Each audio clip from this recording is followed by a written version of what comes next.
Thank you very much.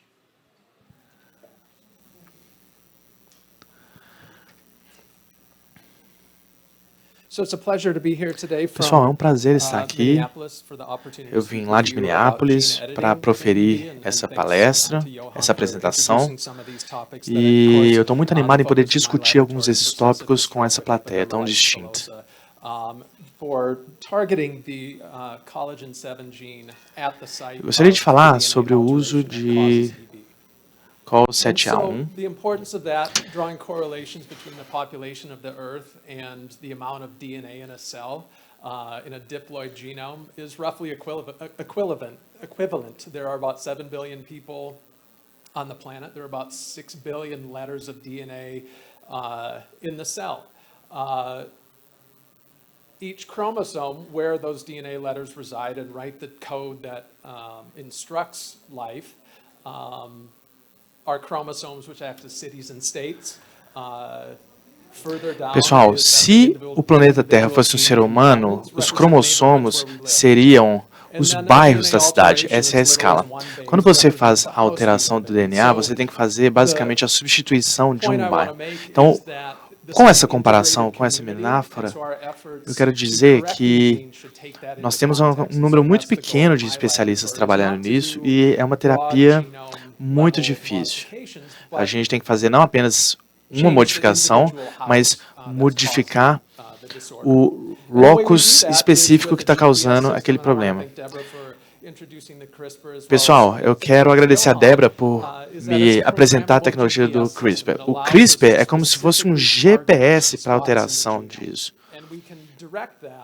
A gente pode usar esse CRISPR para tentar identificar exatamente o locus onde nós temos que fazer a substituição. A gente consegue localizar a área muito próxima da base do DNA que deve ser editada. A gente tem a evolução da tecnologia. O CRISPR opera como uma tecnologia de nuclease, mas nós temos algumas arquiteturas um pouco mais avançadas, onde a gente apaga uma parte do DNA e reescreve.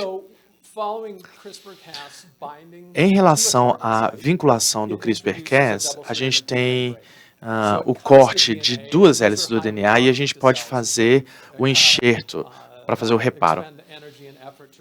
Aqui a gente pode ser bastante preciso no nosso corte para evitar a edição de outras áreas.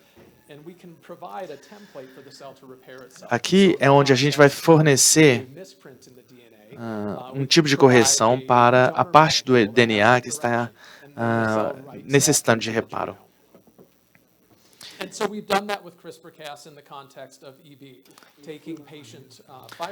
Bom, o que a gente faz? A gente retira uma amostra de fibroblastos do paciente de EB e tenta criar um complexo de caseínas que seja perto da alteração do DNA.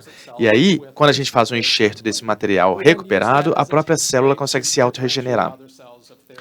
A gente precisa usar tipos de células diferentes. A gente pode usar com fibroblastos, mas a gente tem também outros tipos de célula-tronca que podem originar outros tipos de célula. Então, usando as células-troncas, nós temos uma abordagem com uma célula que potencialmente pode se transformar em outros tipos de célula. E o CRISPR resultou num fibroblasto corrigido e clones iPSC. Uma das considerações aqui é que ele introduz um break de DNA de dupla fita e uma forma de caracterizar isso é uma rota bem fácil de caracterizar. A gente consegue reescrever o código genético. Como a gente já falou, o break de DNA é muito tóxico à célula. E o que acontece com frequência? Que a gente tem essa via que é mais complicada. A gente tem eventos competindo um com o outro. É uma mistura no target. E enquanto a gente consegue fazer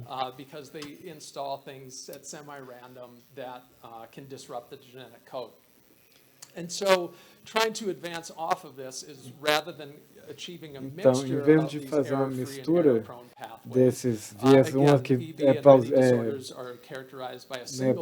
suscetível a erro e outra não, a gente gostaria que elas fossem igualmente precisas. Um dos métodos é, em vez de quebrar o DNA e remover grandes seções dele, ter que substituir, o que a gente faz? É apagar e reescrever. Com a nuclease, o que a gente faz? Essencialmente,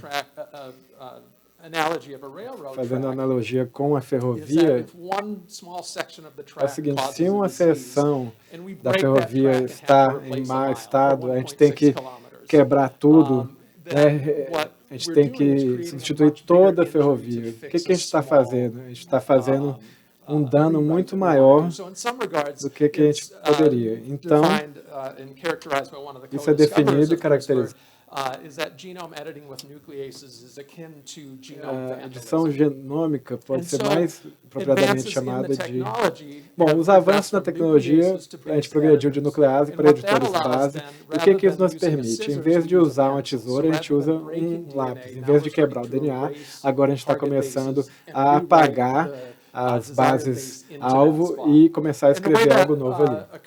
E a forma como isso acontece ele é baseado na caseína, o que nos permite aproximar o local, né, o material no local alvo e a gente liga. Então, quimicamente, a diferença entre esses dois é o grupo de nitrogênio.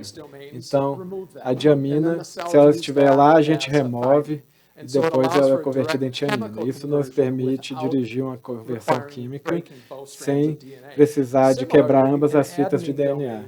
E de modo semelhante, isso também pode ser ligado à caseína, e a diferença entre A e G, mais uma vez, é o grupo de nitrogênio. Então a gente está removendo quimicamente e convertendo em base.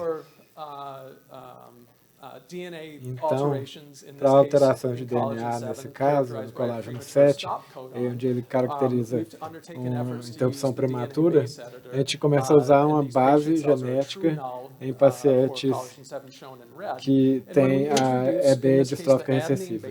Então, a gente usa um editor baseado em adenina, a gente remove o grupo de nitrogênio e reescreve a base no seu lugar. O que isso faz? Isso está mostrado aqui no alto.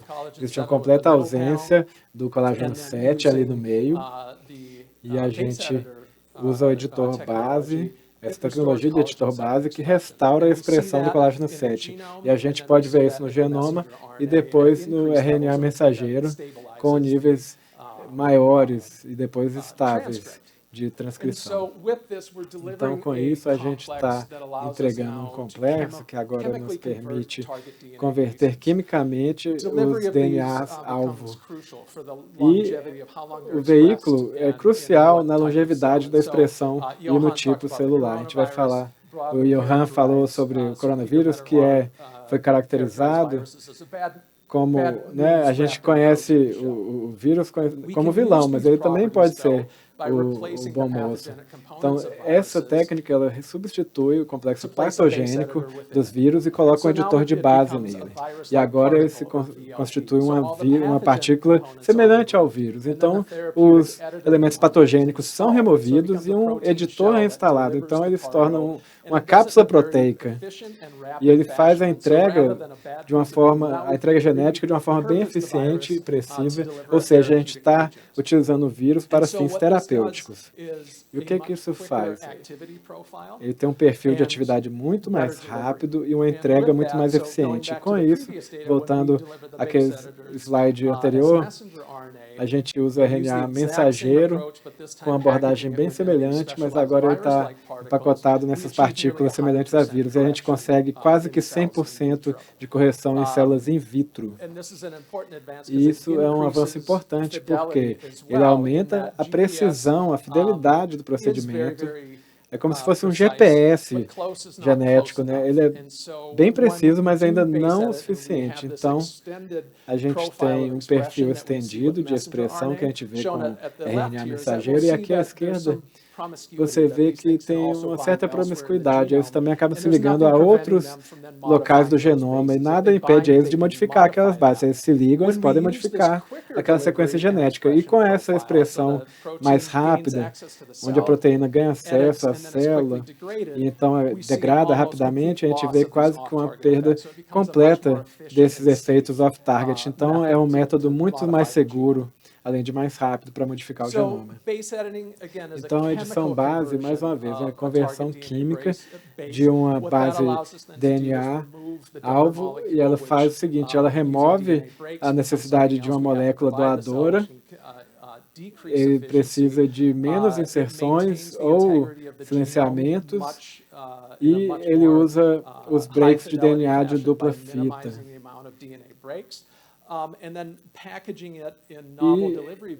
E ele tem novos veículos, o que aumenta a eficiência e precisão. Então, o gráfico aqui na esquerda mostra a habilidade presente de modificar quimicamente a base DNA, ou seja, a natureza química da adenina e da tiamina. A para C e G para T tem uma diferença grande. Então, não tem uma conversão química direta. E porque o colágeno 7, mostrado aqui embaixo, à esquerda, ele tem uma constelação mutacional caracterizada por todas essas mudanças de base. Ou seja, a gente precisa de um novo instrumento escritor. E mais uma vez, algo que é uma evolução da nuclease para a base, editores de base e editores primos, a gente consegue agora instalar essas mudanças todas. Agora a gente está fazendo um copia e cola, e em vez de usar o copia e cola, a gente faz uma busca e substituição. Ou seja, ele é baseado em Cas9, o que nos permite almejar um local específico, em vez de quebrar DNA como a nuclease, ou modificar quimicamente o DNA como editor de base. E agora a gente tem o que a gente chama de transcriptase reversa. Ela tem uma aplicação muito mais ampla, você pode usar as bases diferentes no genoma. Então isso se torna a plataforma para agora a gente conseguir localizar e dirigir que sequências são escritas no genoma, ou que sequências são substituídas. Isso foi feito por um ensaio muito empolgante, por um grupo na Ásia que usou o editor primo para um propósito específico, para um paciente em particular, e eles conseguiram restaurar a expressão de colágeno 7. Isso é um progresso importante. O que a gente está querendo fazer agora? É aumentar o seu uso, né? Amplificar o acesso ao uso, para que todo paciente de EB possa usar isso. Pois a gente conhece as restrições em termos de preço, tempo de entrega e etc. Esse tratamento pode ser usado por diversos pacientes de EB. E a forma de fazer isso é usando a arquitetura do gene colágeno 7, que é peculiar, e ela aparece com pedacinhos dele sendo retirados com a mínima perda de funcionalidade. Então a gente consegue restaurar aquela moldura de leitura aberta. Em vez de remover a base, apenas a gente remove todo o exon. E um trabalho bem empolgante que usa esse conceito foi feito. Um trabalho com nuclease. Então, ele atingiu o exon 80, foi usado um complexo e a nuclease foi retirada. O que a gente vê? Uma via de reparo mais ou menos suscetível a erro.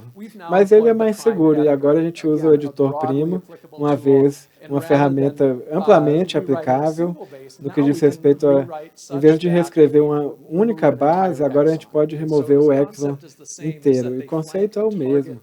Eles flanqueiam uma sequência-alvo, nesse caso é um exon, e o componente funcional, ele se sobrepõe um ao outro e acaba excluindo o exon. E ele faz isso de uma forma bem suave. Mais uma vez, o conceito é o seguinte, de qualquer lado do exon, a gente pode remover a ligação e restaurar o frame de leitura aberta. E isso foi feito em fibroblastos, com células-tronco. Nós estamos vendo esses editores usando dois diferentes mecanismos que são muito importantes atualmente.